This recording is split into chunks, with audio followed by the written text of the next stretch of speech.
Hello there, my name is Kimberly Wilson of Tranquility du Jour, and welcome to another episode of Tea with Kimberly. So grab a libation, maybe a pen and paper, your journal, and what I want to do today is talk through the 5 TDJ tenets and how it relates to finding more tranquility in the everyday. Okay, so let's start with number 1, compassion. So compassion is the first tenet. And the thing about compassion is I like to keep in mind, and this is a challenge, but remind myself that no one is perfect, including myself, and not expecting perfection from others.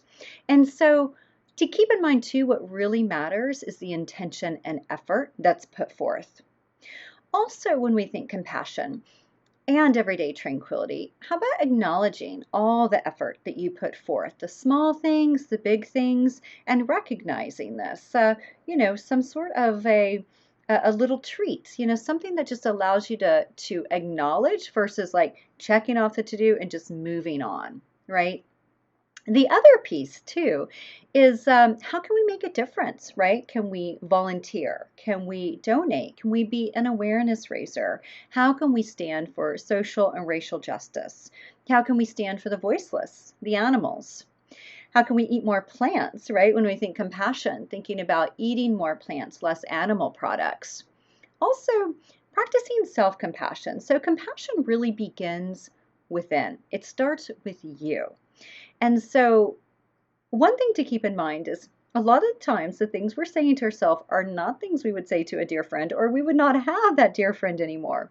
So asking yourself, am I talking to myself and treating myself as I would a dear friend? And see if you can do a little switching with that. Be more compassionate towards yourself. The other way I think that compassion shows up with regard to everyday tranquility is sustainability, right? From small things like composting to going zero waste, to heading to the farmers markets or slow fashion. So really slow anything, I think, ties into the compassion piece. So this idea of how do I get quality over quantity, right? So how do I support things that do good for the animals, for the environment, and for people's health? And then the last thing I just want to emphasize again is the importance of social justice. So being informed, being active, voting, and sharing your voice, all these things fall under the tenet compassion. All right, so the second tenet is creativity. And I'm going to share a few ways to have a bit more creativity in your everyday life that can ultimately help to finding a bit more tranquility. So the thing to keep in mind here is, can your daily decisions be ways to express your creative spark and your signature style, right? From the what you write with, to the words you choose, to the beverages you drink, to the handicrafts that you do, like embroidery and needlepoint, things like that are really hot, to sketching, to art journaling, to the way in which, like for me, I like to seal all my thank you notes with washi tape.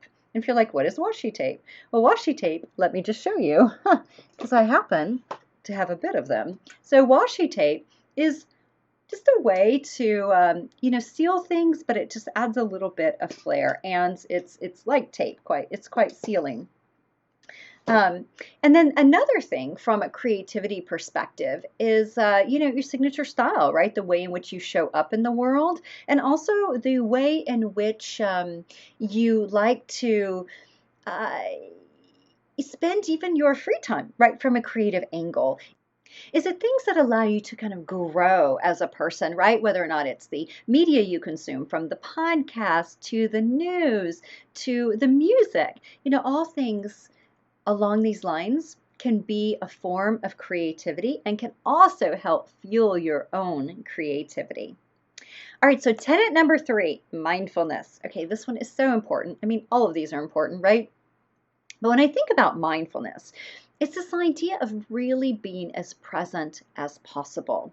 So the idea is, how can we slow down, monotask one thing at a time, and simplify? And I think the other piece to mindfulness is also a lot about savoring. So can you imagine savoring more of everyday life and how that would contribute to your everyday tranquility? Another thing, which is really important in these times, is to surrender what you can't control, right? So we only have control over pretty much like our reactions to things, and even that's hard. So thinking about what is it you can control and putting your attention and awareness there as much as possible. So another piece here too is to pause to notice, okay, what am I thinking about right now? What am I feeling, like emotionally, what's coming up for me? And physically, what physical sensations do I notice?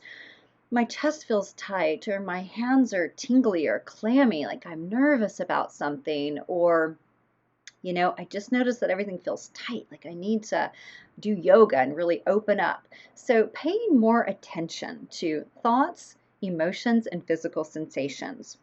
The other thing is to check in with yourself and ask yourself, what story are you telling yourself? So, sometimes we get an email and we're like, oh my gosh, so and so is mad at me, or I've done something wrong, or I'm going to get in trouble. And then it can just be helpful to check in and be like, okay, do I know beyond a reasonable doubt that this person is mad at me, that I'm going to get in trouble? So you can reframe it to the story I'm telling myself about this email is ... Can be really, really helpful. It's a lot about reframing. And then another piece is to practice stop. So stop stands for STOP. Stop is the S. T, take a breath. O, observe what's happening. And P, proceed with awareness. All right, so mindfulness, how this can help us in our everyday lives. And the idea about doing stop is it allows us to respond versus react. And it allows us to really check in between that stimulus and our response to think about how is it I want to move forward in the way I'm going to respond to this email or to this person who just honked at me in the car. I mean, like whatever it is that is a trigger and can set us off, how to get more aware there and pause rather than the automatic reaction. All right, so the next one is wellness. All right, so wellness is such a big one.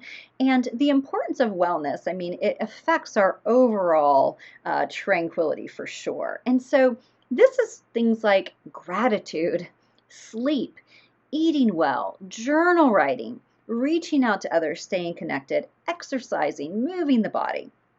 Another thing here too that can be helpful from a wellness perspective is setting up routines. You can think of them as rituals, the way in which you start the day, in the day, maybe even something you do midday. Another piece that I wanted to mention along wellness that I love and have written down is, okay, things like napping, having less decisions to make by setting up your routines. And so whenever we have routines, we don't have to think like, what am I going to eat? Because maybe our breakfast every day or our coffee, it's the same.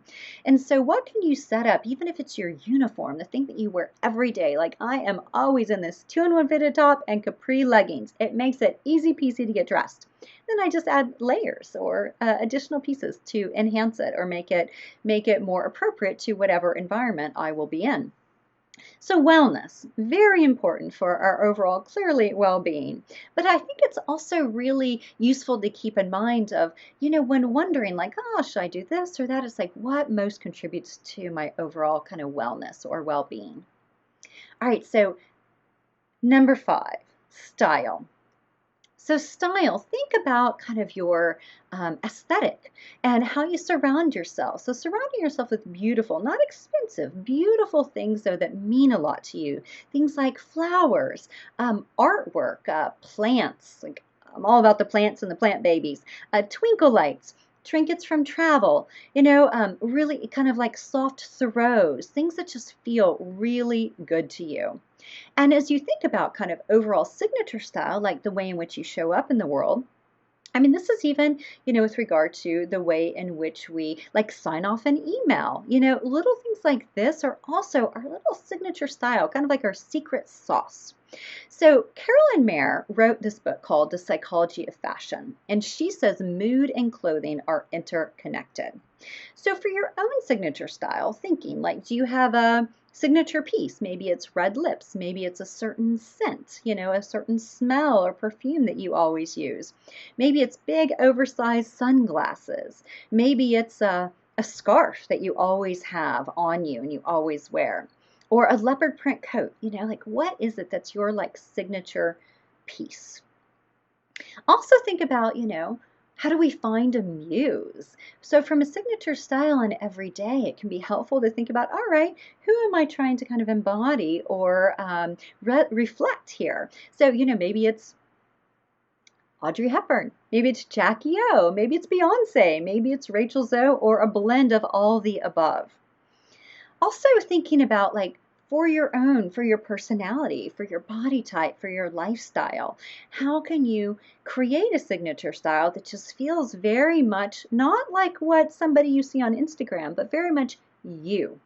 So for me, it's all about like stretchy clothing. I am not happy if I am stuck in jeans or things that do not stretch. Like I have to have stretch because weight can fluctuate. I'm also doing ballet or yoga, various movement, and I want to be able to wear the items to do my practices and then also to walk my dog and see clients for therapy, right? So all these different ways in which I can express my signature style, but alter it or shift it for my lifestyle. For example, if I'm seeing clients, then from my uniform, maybe I'll add on a blazer, maybe I'll add a scarf, maybe I'll add on clogs, right, versus flip-flops or tennis shoes, like the little white tennis shoes, white sneakers.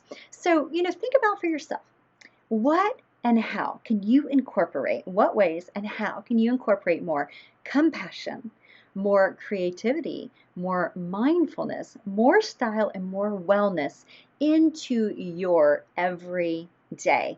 Ultimately, to find a bit more tranquility, right? And the idea behind tranquility is defined as the quality of calm. So, my version of tranquility is I like to say the quality of calm within a full and meaningful life.